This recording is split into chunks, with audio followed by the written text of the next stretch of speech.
अब वो मिनिमल क्या था ये जाके खुद पढ़ लीजिए, मैं डायरेक्ट नाम नहीं लेना चाहता। समझने वाले समझ रहे हैं, ना समझे वो अनाड़ी है।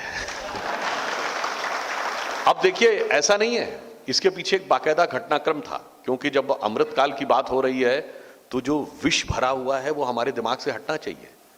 आप में से बहुतों को, चूंकि स्वतंत्रता का अमृत महोत्सव वर्ष अभी समाप्त हुआ है, बहुतों को पता है कि जब ब्रिटिश पार्लियामेंट ने डिसाइड किया था कि भारत को स्वतंत्रता मिलनी, तो डेट 15 अगस्त 47 नहीं थी, 30 जून 48 थी। तो एक साल पहले क्यों कर दिया?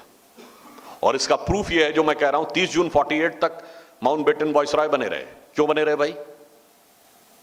आजादी के बाद अगर आप ये कहते कि कुछ एजेंडा रह गया था तो वो पहले सेटल कर लेना चाहिए। चलिए वो भी रह गया था तो हम तब मानते जब वो इंडिया और पाकिस्तान दोनों के वायसराय बने रहते। पाकिस्तान का तो वायसराय बना मोहम्मद अली जिन्ना और भारत के वायसराय माउंटबेटन आजादी के बाद भी, क्योंकि डेट तो 30 जून 1948 तय थी, 15 अगस्त 47 इसलिए हो गई।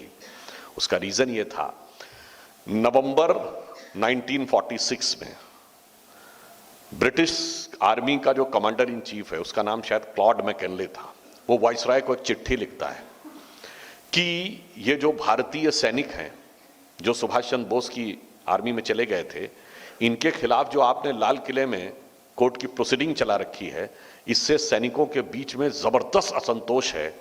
अब इन सैनिकों की loyalty towards the British crown is totally undependable, तो इट इज बेटर कि we should wind up from here before ऐसा ना हो कि 1857 जैसा कुछ हो जाए। अब सुनिए, ये वो लिखता है नवंबर एंड में, 25-26 नवंबर के आसपास। फिर वो एक और चिट्ठी लिखता है 11 फरवरी, इसलिए मैं डेट्स बता रहा हूं, आप जाके हिस्ट्री में देख लीजिएगा तो आपको बिल्कुल सीक्वेंस समझ में आ जाएगा कि हुआ क्या था। 11 फरवरी 1946 वो दूसरा लेटर लिखता है, कहता है कि अब तो मेरी इंफॉर्मेशन ये कह रही है कि anything can happen any time, अब बिल्कुल भी भरोसा नहीं किया जा सकता। और फिर एक गोपनीय मैसेज भेजा जाता है ब्रिटिश ऑफिसर्स को कि वो अपनी फैमिलीज को चुपचाप मगर as early as possible Karachi और बॉम्बे भेज दें, ताकि in case of any eventuality उनको इमीडिएटली शिफ्ट किया जा सके। और 18 फरवरी या 16 फरवरी 1946 को, केवल एक हफ्ते के बाद, नौसेना खड़ी हो जाती है। बॉम्बे में नौसेना की अपराइजिंग होती है and with in 2-3 days Calcutta से लेके कराची तक करीब 20,000 नेवी के सैनिक खुल के सामने आ जाते हैं। 100 से अधिक नेवल शिप पे कब्जा कर लेते हैं। अंग्रेजों के हाथ पांव फूल जाते हैं, कोई सैनिक उनका ऑर्डर नहीं मान रहा था। आखिर में उनको कांग्रेस के नेताओं नेहरू जी और सरदार पटेल से रिक्वेस्ट करनी पड़ती है कि आप इन सैनिकों से बात करके सेटल डाउन करिए, और 10-12 दिन लगते हैं सेटल डाउन करने में, और 28 फरवरी आते आते वो नौसैनिक वापस आते हैं। अब तो जो कमांडर इन चीफ ने कहा था वो तो दिख भी गया। अब तो क्या था कि भाई जितनी जल्दी हो सके भाग मिल्खा भाग, ये करना ही था। मार्च के महीने में, जस्ट मार्च के महीने में कैबिनेट मिशन प्लान अप्रूव करती है गवर्नमेंट, और कहती है तुरंत अंतरिम सरकार भारत की बनानी है और इनको पावर देके निकलना है। शायद 23 से 24 मार्च को अंतरिम कैबिनेट मिशन प्लान तय करता है कि 2 सितंबर 46 को इनको शपथ दिला देनी है, और ताबड़तोड़ निर्णय होता। अप्रैल के महीने में यह तय किया जाता जो कांग्रेस का अध्यक्ष होगा वही अंतरिम सरकार का नेतृत्व संभालेगा, और उस समय मौलाना आज़ाद अध्यक्ष थे। फिर कहा जाता है कि मौलाना आज़ाद को कहा जाता है आप विड्रॉ कर जाइए, और फिर वो कहानी आप सबको पता है कि प्रदेश कार्य समितियों से नाम मांगे गए, और उसमें जो 16 कार्य समितियां थीं जिसका उल्लेख JB कृपलानी जी ने, जो कांग्रेस के अध्यक्ष रहे, अपनी किताब में किया है, माई डेज विद गांधी उसका नाम है। और बहुत बड़े पत्रकार रहे दुर्गादास, जिन्होंने अपनी किताब लिखी India from Curzon to Nehru and thereafter, उसमें वर्णन किया है कि 1 वोट मिला था पट्टाभी सीतारमैया को, और 2 वोट मिले कृपलानी जी को, और बाकी सारे के सारे वोट मिले सरदार पटेल जी को, और 0 वोट मिला नेहरू जी को, और वो प्रधानमंत्री बन गए। उसके बाद देश का नेतृत्व संभाला। और एक और मैं फैक्ट कहना चाहता हूं, किसी को कोई कंट्रोवर्शियल भी लग सकता है, परंतु मैं जिम्मेदारी से कह रहा हूं, ये 2 सितंबर 46 को ही शपथ क्यों दिलाई गई? 2 सितंबर 46 की डेट का चयन किसने किया? कांग्रेस ने या अंग्रेजों ने? अंग्रेजों ने किया। क्यों किया? क्योंकि जो सेकेंड वर्ल्ड वॉर था, जब नागासाकी हिरोशिमा पे बम्बार्डिंग हो गई अगस्त में, तो उसके बाद सरेंडर डिक्लेयर किया जापान ने, और 2 सितंबर 1945 को सरेंडर के डॉक्यूमेंट पे जापान ने सिग्नेचर किया था। इसलिए माउंटबेटन का कहना था this is the first anniversary of the British supremacy in Asia. तो उसी दिन भारत की सरकार शपथ लेनी चाहिए, इसलिए 2 सितंबर 1946 को शपथ ली गई। और इस बात का उल्लेख डोमिनिक लेपेरे और लैरी कॉलिंस ने अपनी किताब फ्रीडम एंड मिडनाइट में किया है कि माउंटबेटन की इच्छा थी इसलिए ऐसा हुआ। तब आप समझ लीजिए, इसलिए जो हमारे पूर्ववर्ती वक्ताओं ने कहा कि स्वतंत्र भारत के स्व के तत्व की अभिव्यक्ति करने वाले पहले भले ही निर्वासित सरकार रही हो, उसके प्रधानमंत्री सुभाष चंद्र बोस जी थे, और बाकी तो हम लोग जानते ही हैं जो इतिहास में पढ़ाया गया है। अब उस विषय से आगे हटकर हम आज के इस टॉपिक की तरफ आते हैं। हमारा देश स्वतंत्र हुआ तो इस देश में तंत्र में तो स्व आ गया, परंतु हमारे तंत्र में स्व का उद्भव हुआ, यानी हमें सत्ता तो मिल गई, भारतीयों को तो सत्ता मिली, भारतीयता कहां थी उसमें? हम स्वाधीन हुए, स्वतंत्र कहां हुए? तंत्र तो वही विदेशी था, सब कुछ व्यवस्था वही चल रही थी। Administrative system, judicial system, ideological system, conceptual system, सारी के सारा थॉट प्रोसेस, सब कुछ वही था। तो इसलिए अभी भी उस स्व को भारत के मानस में स्थापित करने की जो प्रक्रिया है वो अभी तक चल रही है। और स्व का अर्थ क्या था, यहां पे भी मैं कोई स्वयं नहीं बोल रहा हूं, मैं कोट कर रहा हूं कि 18 मई को 2014, 16 मई 2014 को मोदी जी के नेतृत्व में हम लोगों ने चुनाव जीता। 18 मई 2014 को लंदन से निकलने वाले अखबार द संडे गार्डियन ने अपने एडिटोरियल में लिखा कि 16 मई 2014 should be considered as the day in Indian history on which the Britishers finally left India.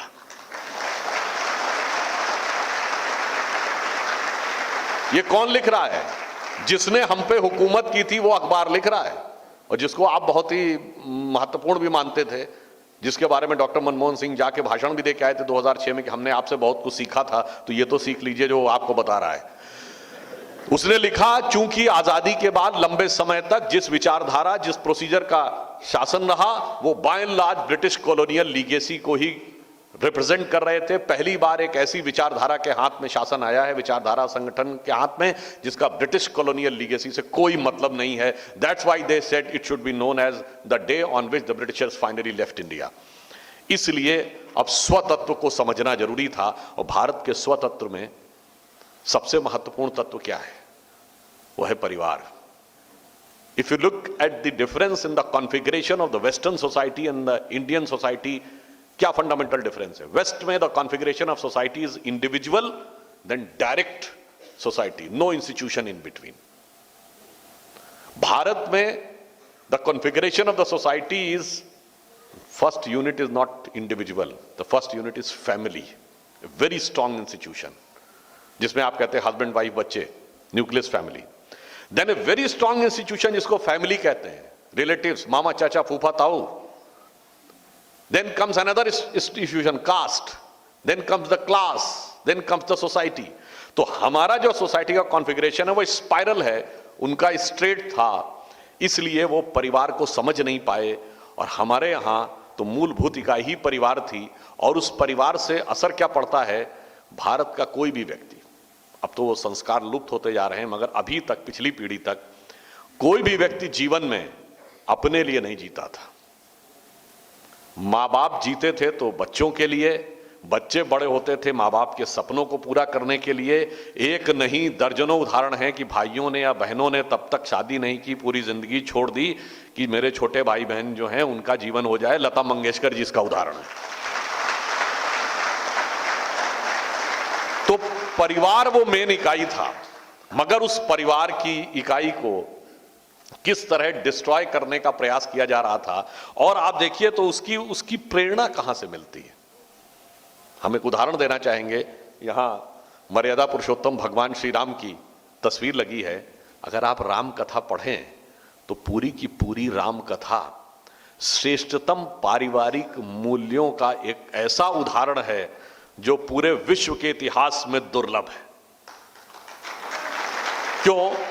अरे भाई, दुनिया का इतिहास भरा पड़ा है जहां भाई भाई को मारकर गद्दी पे बैठता है, सारे भाइयों को मार के गद्दी पे बैठता है। 10 में से 9 मामलों में बेटा बाप को मार के गद्दी पे बैठता है। उसके कंट्रास्ट में वो उदाहरण कि पिता के एक वचन पे राज्य छोड़ के वन में चला जाए, दूसरा भाई जंगल में चला जाए, तीसरा भाई खड़ाऊ रख के शासन करे। देखिए, इतना ही नहीं, पति और पत्नी का कर्तव्य, पत्नी और पति का एक दूसरे के प्रति कर्तव्य, राजा का प्रजा के प्रति कर्तव्य, प्रजा का राजा के प्रति कर्तव्य, पिता पुत्र मां बाप भाई बहन सबका एक दूसरे के प्रति कर्तव्य। ऐसे कर्तव्यों का जो उदाहरण आपको राम कथा में मिलता है, पूरी दुनिया में कहीं देखने को नहीं मिलेगा। मैं एक छोटा सा उदाहरण देना चाहता हूं, बहुत से लोगों को नहीं ध्यान आता है और उसमें लोग कंट्रोवर्सी क्रिएट करने की कोशिश करते हैं। जब भगवान राम वन जा रहे थे तो सीता जी ने कहा हम भी चलेंगे, क्योंकि मेरा और आपका सुख और दुख अलग नहीं है। जब सीता माता बन गई तो आप में से बहुतों को शायद पता ना हो कि भगवान राम उसके बाद कभी शैया पे नहीं सोए, हमेशा भूमि पे सोए और कुश का ही बिस्तर लगा के सोए। क्योंकि हमारे यहां इस मामले में इक्वलिटी है। अगर पत्नी को पतिव्रत धर्म का पालन करना है तो पति को भी पत्नीव्रत धर्म का पालन करना है। इसलिए हमारे यहां इक्वलिटी है। बाकी जगह कहते हैं कि नहीं नहीं नहीं साहब वो इक्वलिटी। इसीलिए एक और आपको बात बताएं, पति शब्द जो है इसका अर्थ क्या है? संस्कृत में इसका अर्थ होता है स्वामी, और पत्नी शब्द का अर्थ है स्वामिनी, यानी ये ठीक उसका स्त्रीलिंग है। तो इसलिए, और आप लोग दक्षिण भारत में यह परंपरा अधिक है, अब उत्तर भारत में तो लुप्त हो गई है। जैसे विवाह होता है उसके बाद लड़का लड़की दोनों को विवाह के संस्कार के बाद हम लोग क्या ध्रुव तारा दिखाते हैं। तो ध्रुव तारा दिखाने का होता है कि जैसे ये सदैव स्थिर रहता है ऐसे आपका जो संबंध है वो सदैव स्थिर रहे। दक्षिण भारत में क्या दिखाते हैं? एक तारा समूह दिखाया जाता है जिसको कहते हैं अरुंधति वशिष्ठ। अरुंधति वशिष्ठ तारा समूह की खासियत क्या है? नॉर्मली